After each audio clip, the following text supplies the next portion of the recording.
All right, let's go down to Tampa Bay, the Buccaneers, the Jets. We kind of made fun of the Jets already because they were one of those teams that had one of those non-offensive touchdowns, didn't do anything. We had the Will McDonald block field goal at the end of the game where we thought, ooh, that might win it for the Jets. But we all looked at each other. Well, yeah, we looked at each other, I think, right away and went, well, there's a minute and 56 left with Baker Mayfield. And right now he's captain comeback. He's the clutchest guy in the game.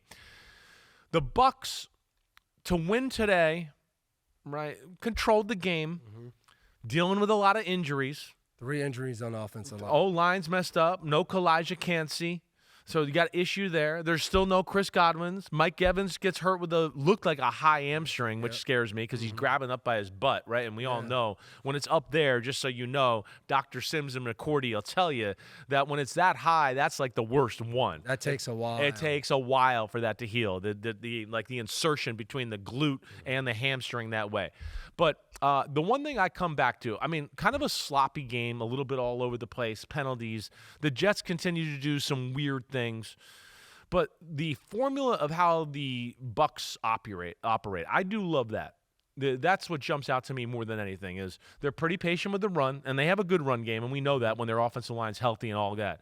The screen game is phenomenal. I think it's arguably the best screen game to receivers in all the sport. And then the next part of that is they push the ball down the field. So that right there in itself, you just take those 3 elements for a defense, you go, wait, we got to stop power run game, we got to stop Ibuka and things on the screen game, and then, oh no, they might drop back and hold the ball for 4 seconds and he throws a 30 or 40-yard bomb down the football field, and it's effective for the Tampa Bay Or Buccaneers. he can keep it. Or he keeps it and makes something happen. Right. I agree with you. They hit you on every different level. And what I love about the National Football League is every week you can't go out there and play the same way. Yeah. So to me, a little bit for Tampa, it was, okay, we are down 3 offensive linemen.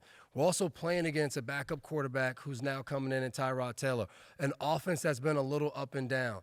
Baker, let's play smart. Yeah. Hey, we didn't run the ball well, but we gave the ball to Bucky Irvin 25 times, and then Rachaad White still had 5 carries.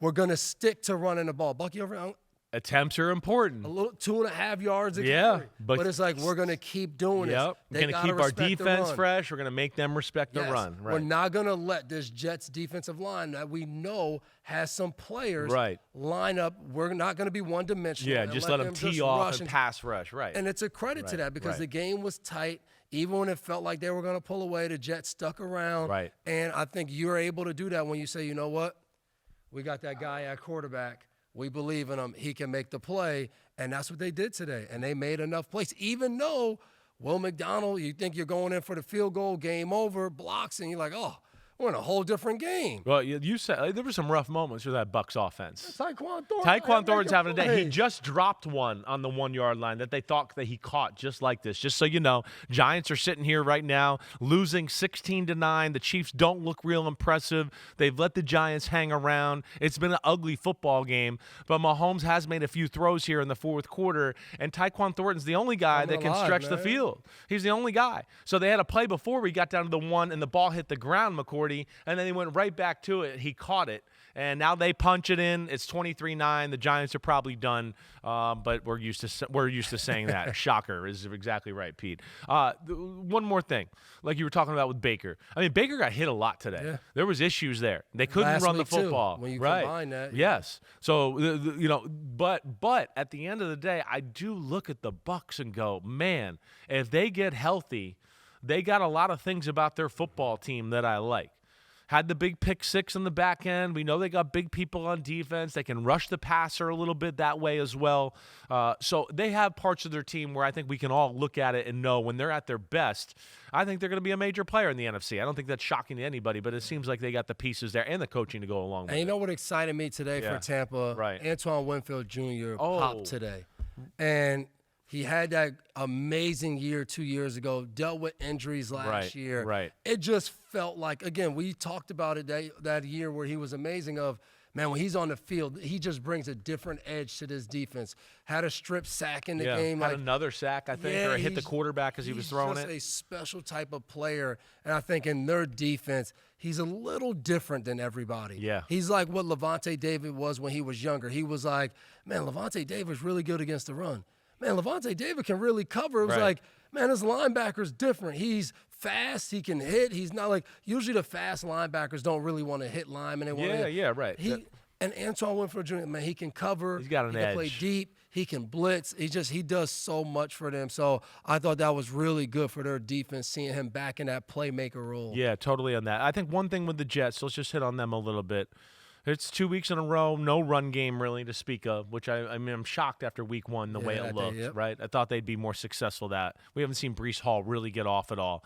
And I think the other thing we just got to look for going forward here with the Jets, just one concern is are we going to be able to throw to anybody but Garrett Wilson? Is anybody else going to be a threat on this offense? I mean, right now it's a Breece Hall, hopefully he breaks a run, or it's we hope Garrett Wilson can make a big play. But there's nobody else to defend. There's nothing else to defend. Some bad penalties on the first drive that allowed the Bucs on this ugly, long field goal drive where they shouldn't have got points there. Either way, Jets are 0-3, and the last 2 weeks have not looked good. That first game gave us a little hope, I think, for them. But at the last 2 weeks, it was ugly on the offensive side of the ball. And I'll sit here and still say the same thing I said all week.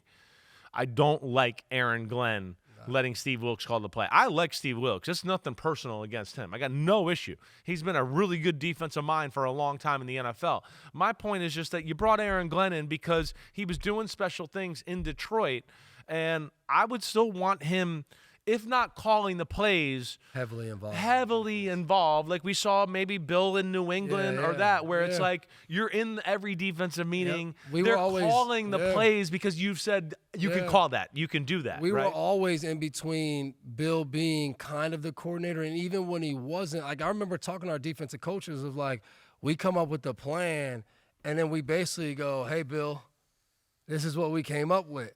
And then he went through it with them and would be like, take that out. I don't like this. Right. How about we add? Right. And it was like that influence to then when we got towards the end of the season, those guys were like, man, he's kind of just breezing over our thing and then just giving it back to us. So because he trusts now it turned into you guys are thinking how I'm thinking. Right. So our defense is coming to life because you're taking ownership. But it's a lot of what I've taught you, and you feel what I want out of a defense. So I definitely understand that. I like that Aaron Glenn's trying to be the full head coach. Yeah, I hear you there. But I don't like, and I think it's the hardest thing for these guys when you step in, you become the head coach. Whatever side of the ball you're on, that can't be where you're struggling a little bit. No. Like that has to be where you excel. That's my point. That's why Brian Daboll's in trouble with the Giants. It's nobody wants to see that. Daniel Jones went somewhere else and did good, and we have the offensive coach. Right. That's what I'm saying it for Aaron Glenn. Right. I mean, everyone's going to judge the defense. You're a defensive coach. Harshly, So that's the last thing. Either way, we like the Bucs, and I just go, man, the Bucs, like I said, healthy with a Chris Godwin. Sterling Shepard looks good down there. Sterling Shepard. They found a nice little role for him. Yes, we got to give him some credit. Definitely. I thought his career was over. Right. I mean, he's found a spot, runs his little option routes, gets the little wide receiver screens. Clutch plays and stuff, yeah. Chris Godwin gets back healthy. Mike Evans gets back healthy. I mean, Cade Otton. I mean, they got McMillan. They got forgot about him. I know.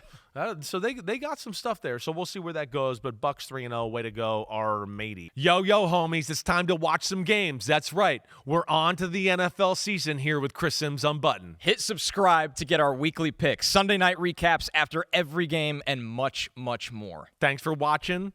Peace out, homies. Remember, subscribe. Peace out.